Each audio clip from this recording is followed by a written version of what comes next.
Doncs aquí tenim la imatge de la Mare de Déu de la Llum, que és coneguda també com la Mare de Déu de la Candela. Fixeu-vos que tenim aquí unes candeles que ens han encès expressament.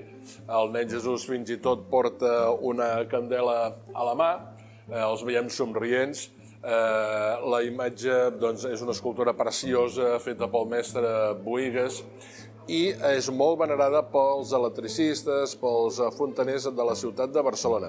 La festa és el 2 de febrer, que es fa coincidir amb la festa de la presentació del nen Jesús al Temple de Jerusalem. I aquí a la catedral de Barcelona el 2 de febrer es fa una festa molt maca, i és que tots els canonges de la catedral de Barcelona i els fidels de la Mare de Déu de la Llum es reuneixen aquí amb candeles, amb espelmes, i se'n van en processó fins a l'altar major de la catedral de Barcelona, que és on es fa la missa solemne. Aquí tenim una altra imatge simpàtica que es venera a la catedral de Barcelona, que és la Mare de Déu de l'Alegria.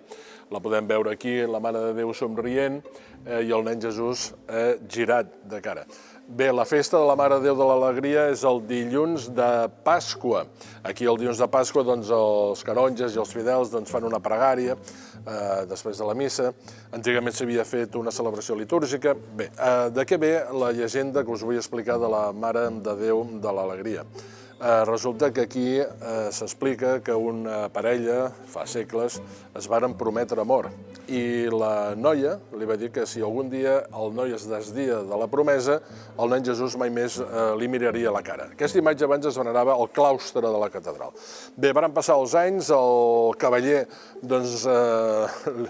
li va dir que no se n'en recordava de la promesa, i després la noia li va dir: escolta'm, anem davant de l'altar, i això m'ho dius davant de l'altar, davant de la Mare de Déu i davant del nen Jesús. Sí, el cavaller va anar allà i diu: jo no vull saber res, i automàticament el nen Jesús li va girar la cara i el cavaller va quedar molt sorprès, molt sorprès. Es diu que arran d'aquest prodigi es varen arribar a casar.